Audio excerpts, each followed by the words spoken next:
A single father helps a young woman with her bags, without knowing that she is the owner of the entire supermarket. Here, let me help you with those. Sophia looked up from her scattered groceries, rain dripping from her hair as paper bags split open across the wet sidewalk. A man in a worn jacket knelt beside her, already gathering canned goods, while a little girl with a teddy bear watched from behind him. "You don't have to," Sophia started, but he was already stacking items into his own reusable bags. "Dad always helps people," the girl said shyly. "Mama used to say it's what good people do."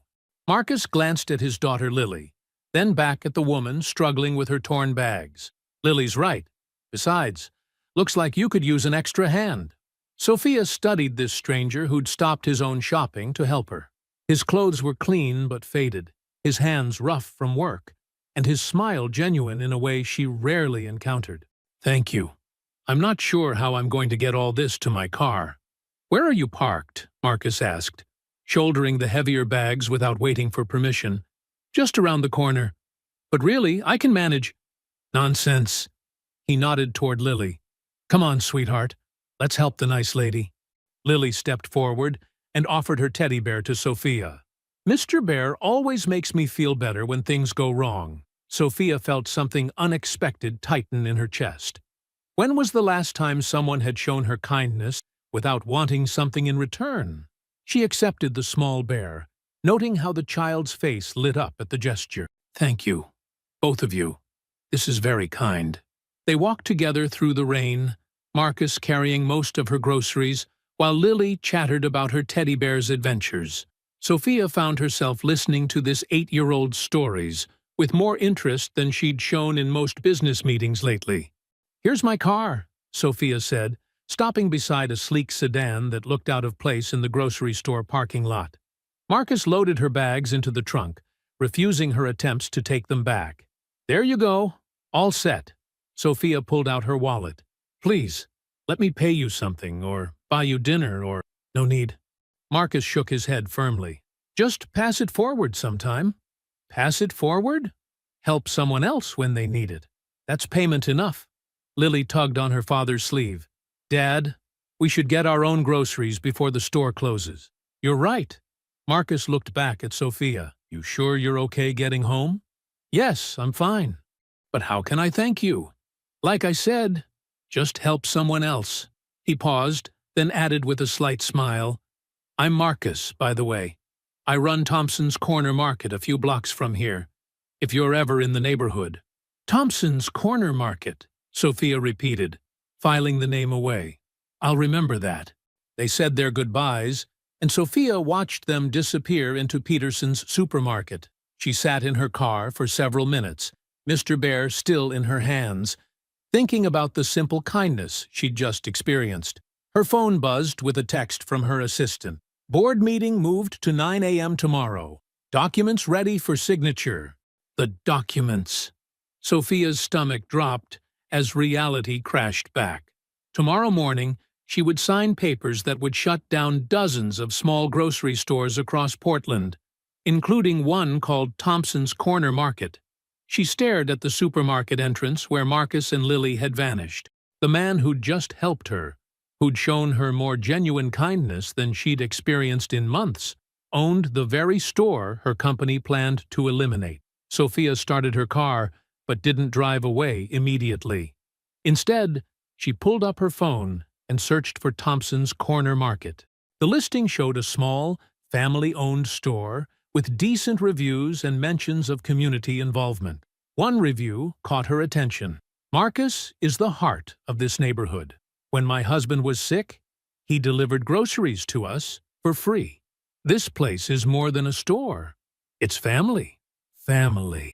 Sophia couldn't remember the last time anyone had described her corporate empire that way. She thought about Lily's innocent offer of comfort, Marcus's refusal to accept payment, and his simple philosophy of passing kindness forward. These people had treated her like a human being, not a business opportunity or a means to an end. Her phone buzzed again.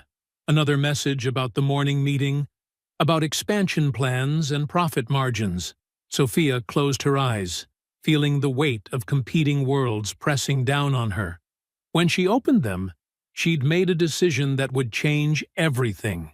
Instead of going home to review the closure documents, she would visit Thompson's Corner Market first.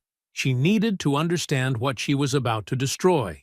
Needed to see if Marcus's kindness extended beyond helping strangers in parking lots. She owed him that much, at least. She owed herself that much, too. Sophia pulled out of the parking lot and drove toward downtown, Mr. Bear sitting on her passenger seat, like a small reminder that sometimes the most important encounters happened when you least expected them. Tomorrow's meeting could wait.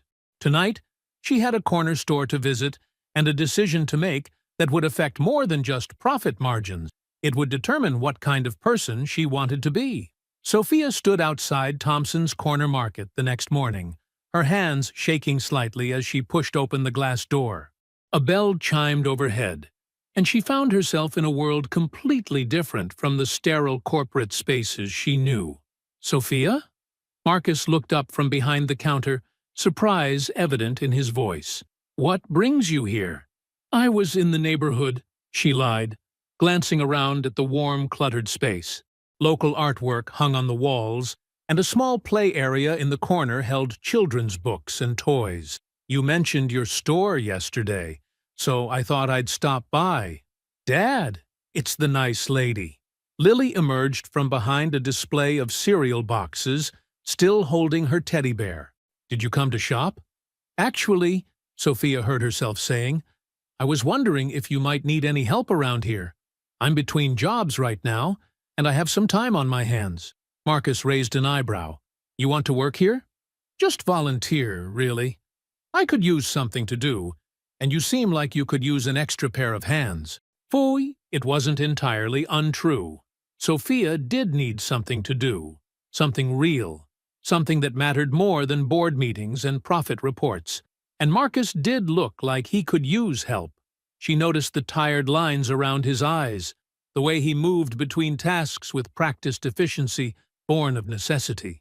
"I can't pay much," Marcus warned. "I don't need much," Sophia replied, which was perhaps the most honest thing she'd said all morning. That's how Sophia began her double life. During the day, she learned the rhythm of the corner store, opening at 7, helping the morning rush of commuters grabbing coffee and pastries, restocking shelves, and managing the small but steady stream of neighborhood regulars.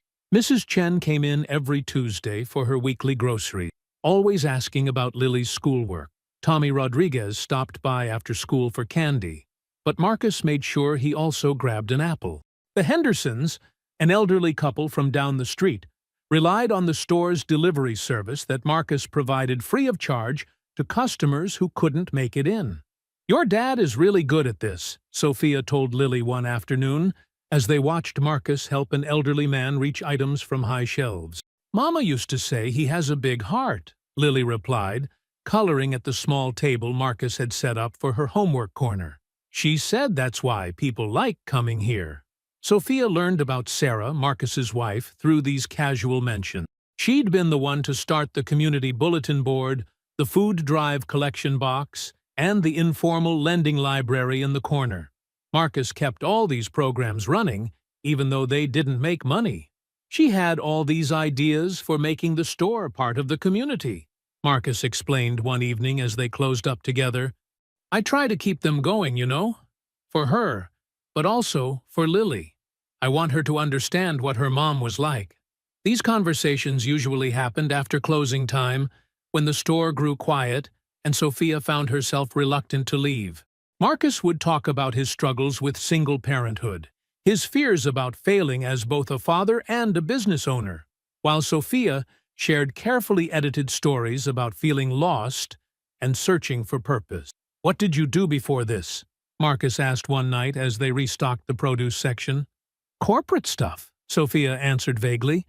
"Meetings, reports, numbers, nothing that really mattered." "This matters," Marcus said, gesturing around the store. "Maybe not to everyone, but to the people who need us, it matters." Sophia began to understand what he meant. She watched Mrs. Patterson, a single mother of 3, carefully count out exact change for milk and bread. She saw how Marcus quietly marked down prices for customers he knew were struggling, never making a big deal of it. She noticed the way the neighborhood kids treated the store like a safe haven, doing homework at Lily's table while their parents worked late. Meanwhile, Sophia used her corporate connections to help in ways Marcus never suspected. She arranged for promotional pricing from suppliers, had anonymous benefactors sponsor the community programs, and delayed every meeting about store closures with increasingly creative excuses. "We've had amazing luck lately," Marcus told her one evening, reviewing their improved sales figures. "I guess good karma really does come back around."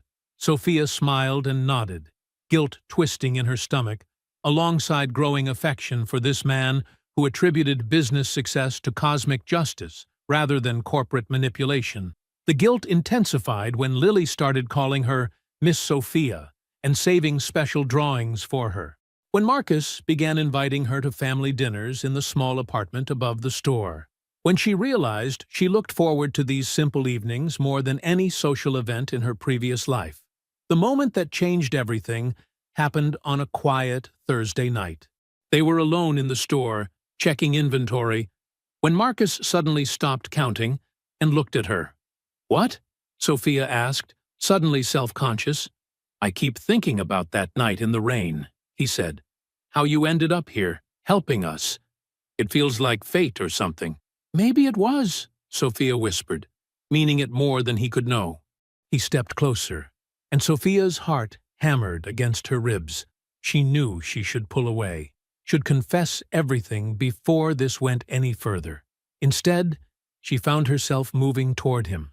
When Marcus kissed her, gentle and hesitant at first, then with growing certainty, Sophia felt something she'd never experienced in her world of calculated relationships and strategic alliances. She felt like she was home. As they broke apart, both breathing hard, Sophia made a decision that terrified her. She was going to find a way to make this work. Somehow, she would protect Marcus and Lily, and this store that had become more important to her than the empire she'd inherited. She just had to figure out how to do it without destroying everything in the process. "Miss Sophia, are you coming to my school play tomorrow?" Lily asked, looking up from her math homework spread across the store's corner table. Sophia glanced at Marcus, who was restocking the cereal aisle.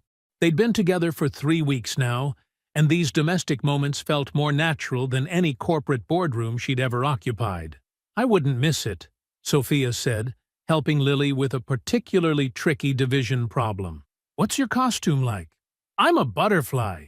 Dad made me wings out of coat hangers and pantyhose." Lily giggled. "They're a little wobbly, but Dad says that makes them more realistic." Marcus appeared beside them, flour in his hair from unloading bakery deliveries. "Someone's got to document this masterpiece for posterity. My photography skills aren't great, but—" "I'll bring my camera," Sophia interrupted. "I'm pretty good with pictures." As Lily beamed and returned to her homework, Sophia felt her phone vibrate in her pocket. The caller ID made her stomach drop. Richard Ashford. "I need to take this call," she murmured to Marcus, stepping outside into the alley behind the store. "Sophia, where the hell are you?" Richard's voice was sharp with frustration. "You've missed 3 board meetings, delayed the closure timeline twice, and now I'm hearing rumors that you're having second thoughts about the expansion plan." "I'm conducting thorough research," Sophia said carefully. "Due diligence requires due diligence. Or are you getting cold feet about making the hard decisions? Your father didn't build this company by being sentimental about mom-and-pop stores." Sophia closed her eyes. "These stores serve communities that our supermarkets don't reach effectively. Maybe there's value in... The only value that matters is shareholder value. I want those closure documents signed by Friday, or I'm calling an emergency board meeting to discuss your leadership capabilities." The line went dead, and Sophia stared at her phone. Through the store's back window, she could see Marcus helping a customer while Lily continued her homework, completely absorbed in their simple, honest world. Her phone buzzed with a text. "Board meeting scheduled for Monday. if documents aren't filed by EOD Friday. Don't test me. R.A. Sophia slipped back inside, forcing a smile as Marcus looked up questioningly. Everything okay?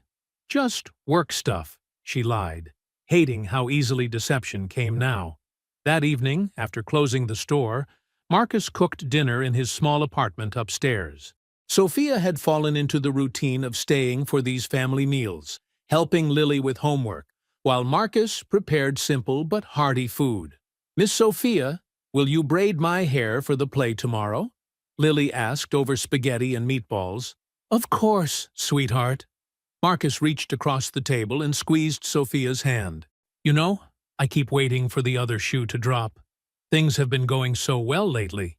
The store's doing better, Lily's happy, and then you showed up and made everything even better. It feels too good to be true." Sophia's chest tightened. "Sometimes good things just happen, Marcus. Maybe you're right." He lifted her hand to his lips, pressing a gentle kiss to her knuckles. "Maybe we deserve some happiness." Later that night, after Lily had gone to bed, Marcus and Sophia sat on his small couch, her head on his shoulder as they watched an old movie. Sophia felt the weight of her deception like a physical presence in the room. "Marcus," she began, then stopped. How could she explain without destroying this fragile happiness they'd built? "What is it?" "I just want you to know that whatever happens, these past few weeks have been the most real thing I've ever experienced." He turned to look at her, concerned. "Sophia, you're scaring me. Is something wrong?" Before she could answer, her phone rang from her purse across the room. They both looked toward the sound, and Sophia recognized Richard's ringtone. "Aren't you going to answer that?" Marcus asked. "It can wait." But as the night wore on, the calls kept coming. By the fourth ring, Marcus was clearly annoyed. "Whoever that is really wants to talk to you." "It's not important," Sophia insisted, but she could see doubt creeping into Marcus's expression. The next day brought Lily's school play, and Sophia threw herself into the role of supportive family member, braiding Lily's hair and adjusting her wobbly butterfly wings. As she sat in the elementary school auditorium between Marcus and other parents, applauding as Lily fluttered across the stage, Sophia felt a desperate wish that this could be her real life forever. After the play, they went for ice cream to celebrate. Lily was chattering excitedly about her performance when Sophia's phone rang again. This time, she couldn't ignore it. The screen showed an emergency corporate alert. "I'm sorry, I have to take this," she said, stepping away from their table. "Sophia, thank God." Richard's voice was tense. "There's been a leak to the press about the store closures. We need damage control immediately." "Where are you?" I'm handling some research." "Research?" "The Portland Business Journal is running a story tomorrow about Hartwell Grocery Group's aggressive expansion tactics. We need to move fast on those closures before this gets worse. I'm scheduling a press conference for Monday morning." Sophia turned back toward the ice cream shop, where Marcus was helping Lily with her sundae, both of them laughing at something she'd said. They looked like the perfect picture of family happiness. "I need more time," Sophia said. "Time's up. Those documents get filed tomorrow, or I'm removing you from this decision entirely." When Sophia returned to the table, Marcus immediately noticed her pale complexion. "Bad news?" he asked gently. "Just work stuff," she repeated, but her voice shook slightly. Lily, sensitive to adult tension, had grown quiet. "Miss Sophia, are you okay?" "I'm fine, butterfly girl. Just tired." "Ice." But as they walked back to the store, Lily lagged behind her father, clearly listening as Sophia took another call. This time, Sophia wasn't careful enough with her words. "Richard, I understand the timeline, but these communities depend on stores like this one. We can't just eliminate them without considering alternatives." "Yes, I know what the board expects, but I'm the CEO of this company. I don't care what my father would have done." Lily caught fragments. CEO. Eliminate stores. Company. The 8-year-old didn't understand everything, but she understood enough to know that Miss Sophia was talking about being in charge of stores, about getting rid of them.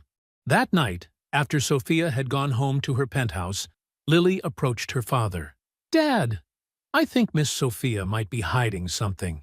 Marcus looked up from the store's books, exhausted from trying to make their improving numbers make sense with their still tight budget.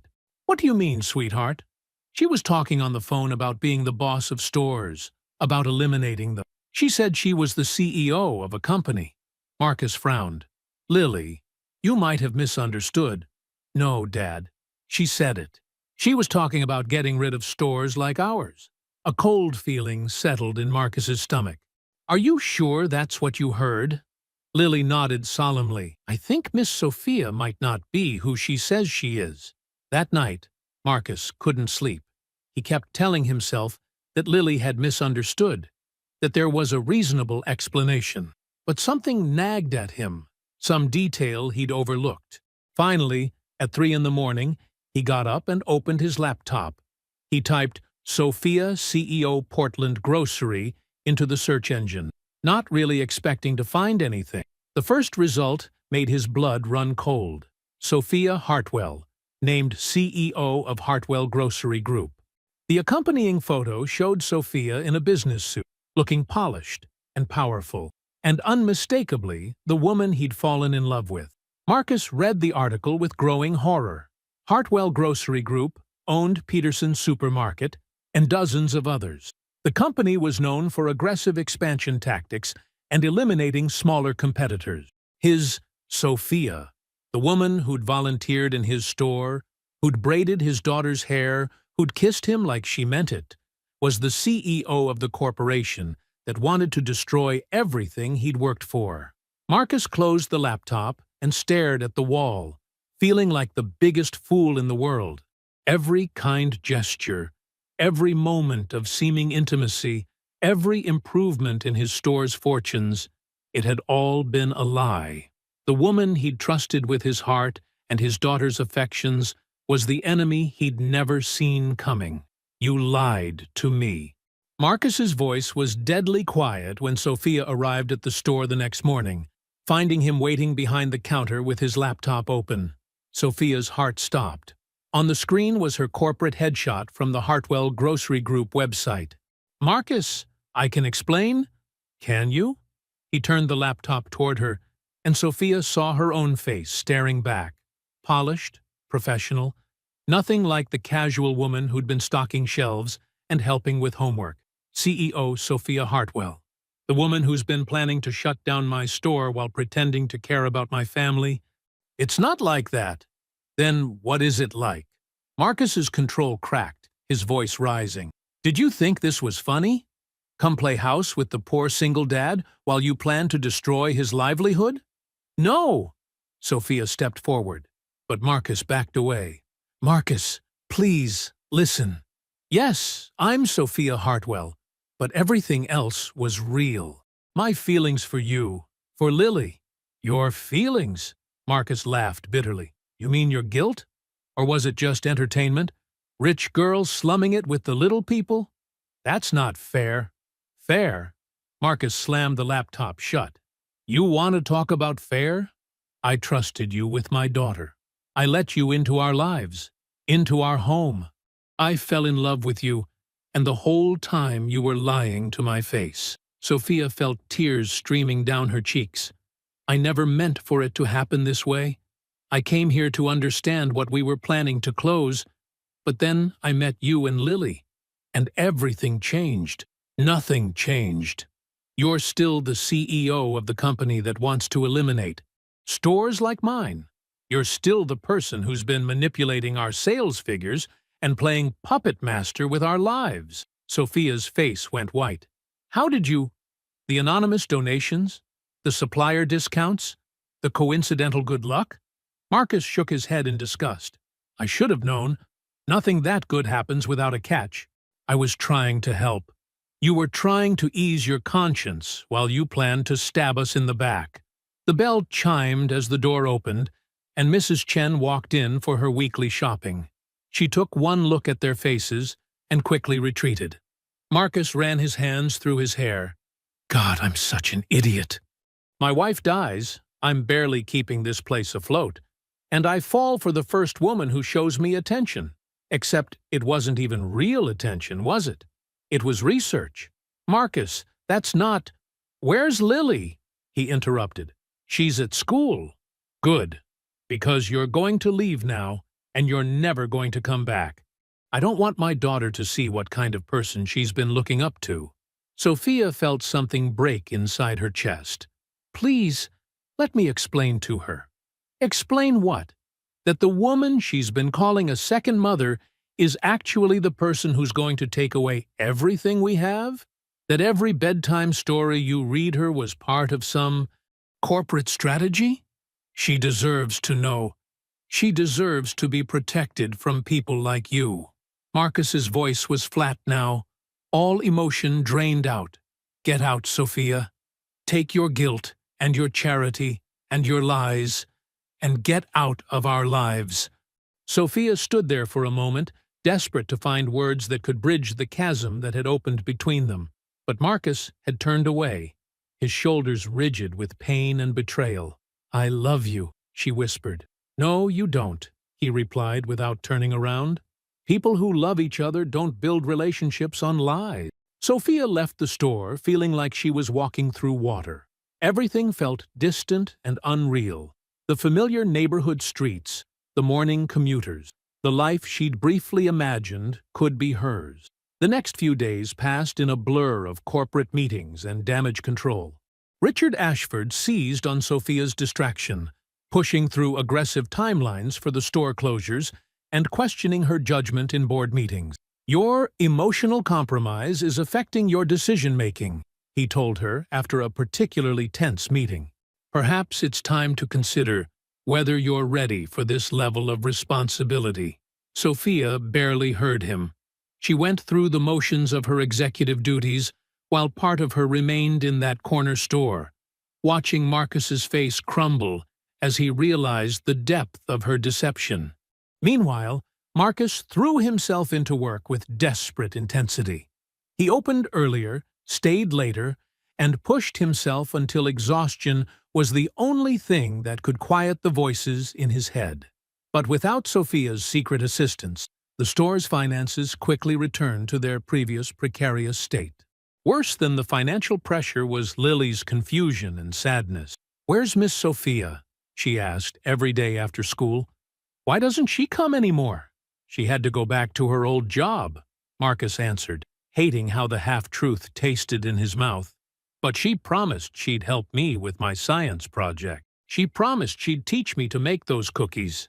Marcus watched his daughter's light dim a little more each day, and his anger at Sophia deepened. It was one thing to lie to him, but to abandon a child who'd grown to love her was unforgivable. 2 weeks after their confrontation, Marcus received an eviction notice. The building's owner, citing development opportunities, was terminating his lease. Marcus stared at the legal document, recognizing the law firm that represented major corporate interests. He called his lawyer, a friend from high school who worked for legal aid. I'm sorry, Marcus, Jake told him over the phone. The lease terms are clear. They can terminate with 60 days' notice for redevelopment. There's nothing we can do legally.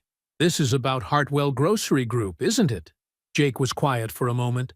I can't prove it, but the timing is suspicious. And the building owner did recently sell to a development company that has ties to major retail corporations. Marcus hung up and looked around his store. At the community bulletin board Sarah had started. At the corner where Lily did her homework. At the shelves he'd stocked every morning for 8 years. In 60 days, it would all be gone. That night, he sat Lily down for a conversation he'd been dreading. Sweetheart, we need to talk about the store. Are we closing? Lily asked quietly. At 8 years old, she'd already learned to read the signs of adult worry. We might have to. Is it because Miss Sophia left? Marcus felt his heart crack a little more. It's complicated, honey. I miss her, Lily said simply. I know you're mad at her, but I still miss her. She made us feel like a family again. That night, Marcus lay awake, staring at the ceiling, haunted by his daughter's words. Sophia had made them feel like a family, until he'd discovered it was all built on lies. But as the days passed, and his anger began to fade, Marcus found himself remembering other moments. The genuine joy on Sophia's face when Lily hugged her, the way she'd stayed late to help elderly customers, the tears in her eyes when she'd said she loved him. Maybe she was a liar and a manipulator, but she was also the woman who'd sat through a children's school play with the enthusiasm of a proud parent. The woman who'd learned every regular customer's name and story. The woman who'd made his daughter laugh again. Marcus didn't know what to believe anymore. All he knew was that in 38 days, he'd lose the store that was his wife's legacy and his daughter's security. And the woman who might be able to help him was the same woman who'd broken his heart. The irony wasn't lost on him. Sophia Hartwell had the power to save Thompson's Corner Market. She also had every reason not to, considering how he'd thrown her out of their lives. As Marcus finally drifted off to sleep, one thought echoed in his mind. Lily was right. Despite everything, he missed Sophia too. Sophia stood at the head of the Hartwell Grocery Group boardroom, her hands trembling slightly as she faced 12 skeptical executives. Richard Ashford sat at the far end of the table, his expression predatory as he waited for her to fail. "Ladies and gentlemen, I've called this emergency meeting to present an alternative to our current expansion strategy," Sophia began, her voice steadier than she felt. "We've already approved the closure timeline," board member Patricia Walsh interrupted. "The documents are ready for implementation." "That's exactly what I want to discuss." Sophia activated the presentation screen behind her. "I've spent the past month conducting field research on the stores we plan to eliminate, and I believe we're making a critical error." Richard leaned forward. "Field research? Is that what you call your mysterious absences and delayed decisions?" Sophia met his gaze directly. "I call it understanding our business impact on real communities. Something we should have done before making these decisions." She clicked to her first slide, showing photos of Thompson's Corner Market and similar stores. These aren't just competitors to eliminate. They're community anchors that serve populations our supermarkets can't effectively reach. "Sentimental nonsense," Richard scoffed. "Small stores are inefficient and unprofitable. Actually, they're profitable in ways we haven't measured." Sophia's confidence grew as she entered familiar territory. Business strategy she genuinely believed in. They create customer loyalty, community goodwill, and serve markets we ignore. More importantly, partnering with them instead of eliminating them could strengthen our overall market position. She outlined her proposal. Instead of closing small stores, Hartwell would offer partnership agreements. Independent owners would maintain operational control while gaining access to Hartwell's supply chain, marketing resources, and financial support. "This is exactly the kind of weak leadership that's hurt our quarterly projections," Richard interrupted. "Sophia, your father built this company by making hard decisions, not by coddling competitors." "My father also believed in smart business," Sophia shot back. "And smart business means recognizing when partnership serves us better than domination." Board member James Morrison raised his hand. "What's your evidence that this approach would work?" Sophia's heart raced. This was where she had to reveal the truth about her time at Thompson's Corner Market, without admitting the personal relationships that had influenced her decision. "I spent several weeks working directly in one of these stores," she said carefully. "I observed customer patterns, community relationships, and operational efficiencies that our market research missed." "You worked in a store?" Patricia sounded incredulous. "I did. And I learned that these businesses serve functions beyond simple retail. They're community centers, support systems, and economic stabilizers in neighborhoods our supermarkets don't adequately serve." Richard's eyes narrowed. "Which store?" Sophia's throat went dry. "Thompson's Corner Market on Southeast Division. The store owned by Marcus Thompson? The one at the top of our closure list?" "Yes. So you've been playing undercover boss while delaying decisions that affect our entire expansion strategy?" Before Sophia could respond, Richard was on his feet. "This is exactly what I've been warning about. Sophia's judgment is compromised by personal involvement. She's putting sentiment ahead of shareholder interests. I'm putting long-term strategy ahead of short-term gains." Sophia replied firmly. This partnership model could revolutionize how we approach market expansion. Or it could bankrupt us, Richard countered. I call for an immediate vote of no confidence in Sophia's leadership. The room erupted in heated discussion. Sophia watched her carefully planned presentation dissolve into corporate politics, her vision threatened by Richard's ambition. Then James Morrison stood up. Before we discuss leadership changes, I'd like to hear more about this partnership model. Sophia, do you have financial projections? For the next hour, Sophia fought for her vision with every piece of business knowledge she possessed. She presented revenue models, customer retention statistics, and market penetration analyses. Slowly, she watched some board members begin to nod in agreement. But Richard wasn't finished. Even if this strategy has merit, the question remains, can we trust Sophia's judgment when she's clearly emotionally compromised? What do you mean? Patricia asked. Richard smiled coldly. I mean that Sophia's field research involved developing personal relationships with the store owner. Her recommendations aren't based on business analysis. They're based on personal feelings. Sophia felt the room's energy shift. She had to act fast or lose everything. You're right, she said quietly. I did develop personal relationships during my research. And those relationships showed me something our market data missed, that these stores aren't just businesses, they're communities. Communities our corporation claims to serve but actually understands very poorly. She stood straighter, finding strength in honesty. Yes, I care about Marcus Thompson and his store. But I also care about the hundreds of other store owners and thousands of customers who would benefit from partnership instead of elimination. If caring about the human impact of our decisions disqualifies me from leadership, then maybe this company needs to examine its values. The room was silent. Was Baron. Sophia could feel her career hanging in the balance. Then Patricia Walsh spoke. I've been on this board for 15 years, and this is the first time I've heard anyone present a strategy based on actually understanding our customers' lives. Richard, what's your evidence that Sophia's approach won't work? It's untested, risky.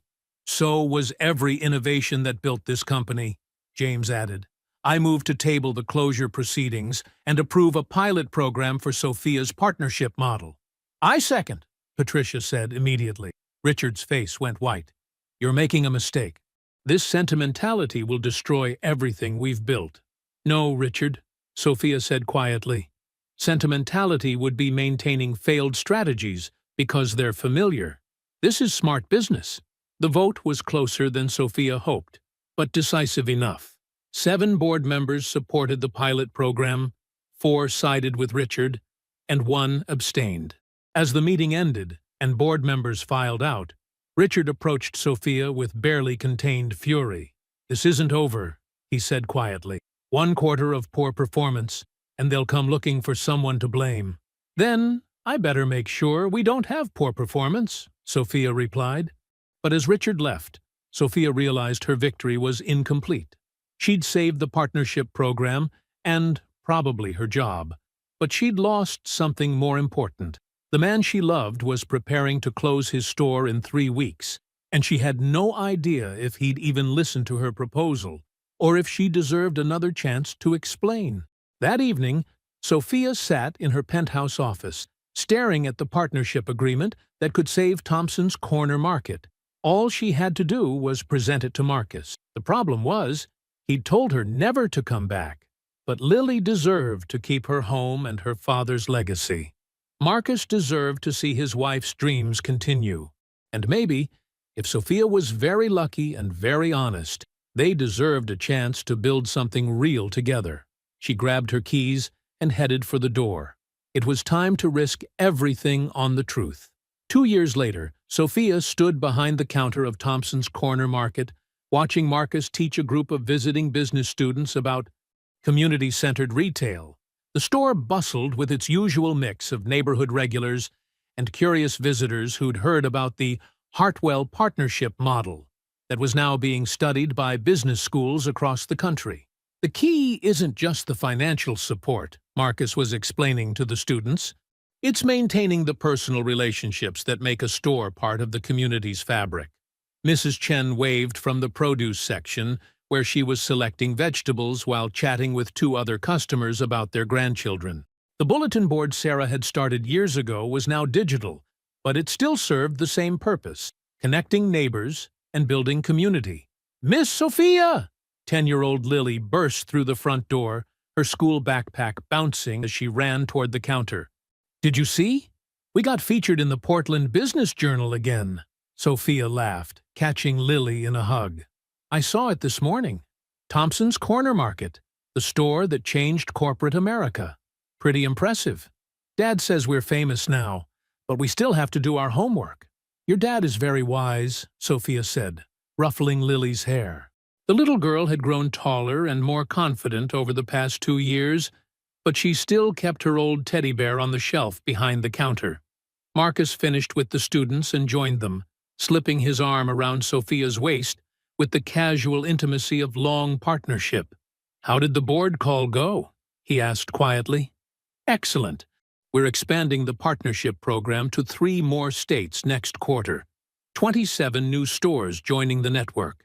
"And Richard?" Sophia's smile turned slightly wicked. "Richard is enjoying his early retirement. Apparently, the board discovered some interesting discrepancies in his expense reports right around the time they realized how successful our pilot program was becoming." The truth about Richard Ashford's attempts to undermine Sophia's leadership had emerged gradually over the first year of the partnership program. When the pilot stores showed remarkable success, increased customer loyalty, higher community engagement, and surprisingly strong profit margins, the board had grown curious about Richard's previous resistance. An internal audit revealed years of questionable decisions and financial manipulation designed to position him for a hostile takeover of Sophia's position. "Good riddance," Marcus said, then immediately looked guilty. "Sorry, I know he was your father's friend." "My father's friend wouldn't have tried to destroy what we built here," Sophia replied firmly. She'd made peace with Richard's betrayal, understanding that some people viewed business as warfare rather than service. The afternoon crowd began to thin, and Sophia found herself in her favorite part of the day, the quiet hour before dinner when the store felt most like home. She was restocking the children's book section when Marcus appeared beside her. "Remember when you used to alphabetize these obsessively?" he teased. "I was nervous," Sophia admitted. "I'd never worked in retail before, and I wanted to do everything perfectly. You were trying to prove you belonged here. I was trying to figure out if I belonged anywhere." Marcus took her hand, running his thumb over the simple engagement ring he'd given her 6 months ago. They'd decided on a long engagement, wanting to make sure their relationship could withstand the scrutiny that came with being a minor corporate celebrity couple. "Do you ever miss it?" he asked. "The penthouse? The corporate lifestyle? The power?" Sophia considered the question seriously, as she always did. "I miss the efficiency sometimes, and I'll admit, there are days when dealing with suppliers through partnership agreements instead of corporate mandates feels incredibly complicated. But I've never been happier."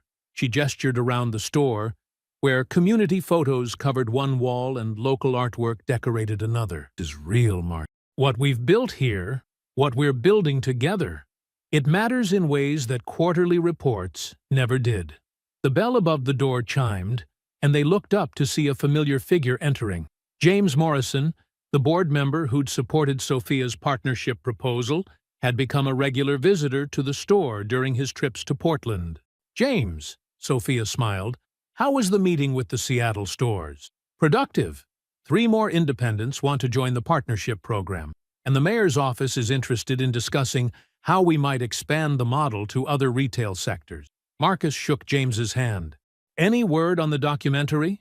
PBS confirmed they want to feature Thompson's in their series about innovative business models. They're particularly interested in the community impact measurements you developed. Sophia felt a familiar flutter of pride. The partnership program's success had exceeded everyone's expectations, but what mattered most to her was how it had strengthened communities rather than just corporate profits.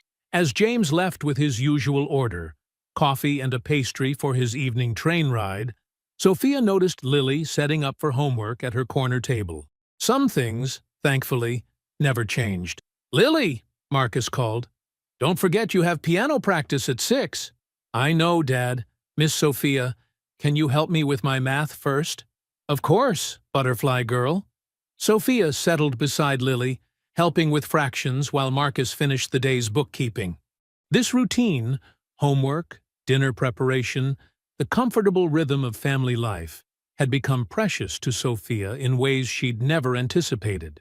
As the sun set outside the store windows, casting golden light across the familiar shelves and displays, Sophia reflected on the journey that had brought her here. 2 years ago, she'd been a corporate executive struggling with the emptiness of inherited success.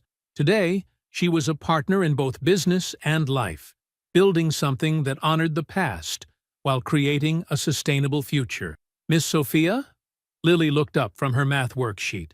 "Do you remember when you first came to our store?" "I remember it perfectly. Your dad helped me with my groceries in the rain. And I gave you Mr. Bear." "You did? That was very kind." Lily smiled. "Dad says kindness makes circles. You help someone, they help someone else. And it goes around and around until it comes back to you." Sophia glanced at Marcus, who was listening while pretending to focus on inventory sheets. "Your dad is right about that. Is that why you helped our store? Because Dad helped you first?" The question was innocent, but it cut to the heart of everything Sophia had learned about love, business, and the connections that truly matter. "I helped because I discovered that some things are worth fighting for," Sophia said carefully. "Your dad's store, our community, the idea that business should make people's lives better instead of just making money. And because you love us?" Lily added matter-of-factly. "Yes," Sophia said, her voice soft with emotion. "Because I love you very much." As if sensing the emotional weight of the moment, Marcus joined them at the table, pulling Sophia close while Lily returned to her homework. "Any regrets?" he murmured against Sophia's ear. Sophia looked around the store that had become her world, at the community bulletin board, at the shelves stocked with care, at the little girl who'd called her into a family she'd never expected to find. Outside, the neighborhood was settling into evening, porch lights beginning to glow and families gathering for dinner. 2 years ago, she'd been the powerful CEO of a grocery empire, making decisions that affected thousands of lives, but living in isolation from any real human connection.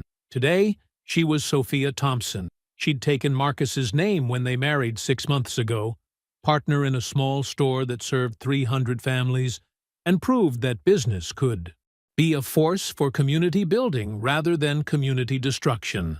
The Hartwell Partnership Program now included over 200 stores across 7 states, each one maintaining its unique character while benefiting from shared resources and support. Sophia still served on Hartwell Grocery Group's board, but her role had evolved into something she'd never imagined: an advocate for human-centered business practices and community development. "No regrets," she said finally, meaning it completely. "Just gratitude for getting lost in the rain that night." Marcus laughed. "Best detour I ever made." As they closed the store together that evening, turning off lights, checking locks, reviewing the day's small successes and minor challenges, Sophia felt the deep satisfaction that comes from work that matters. Tomorrow would bring new customers, new problems to solve, new opportunities to prove that kindness and community could coexist with profit and growth. But tonight, she was simply Sophia Thompson, helping her daughter with homework while her husband prepared dinner, in a store that had taught her the difference between building an empire and building a home. The yellow arrow that had once pointed toward corporate domination now pointed toward collaboration. The circle of community that had begun with one act of kindness in a rainy parking lot had expanded to touch hundreds of families across multiple states. And at the center of it all was a small corner store in Portland, where love had conquered deception, where partnership had triumphed over power, and where three people had discovered that the most important business decisions aren't made in boardrooms. They're made in the quiet moments when you choose to help a stranger, trust despite fear, and build something beautiful from the most unexpected beginnings.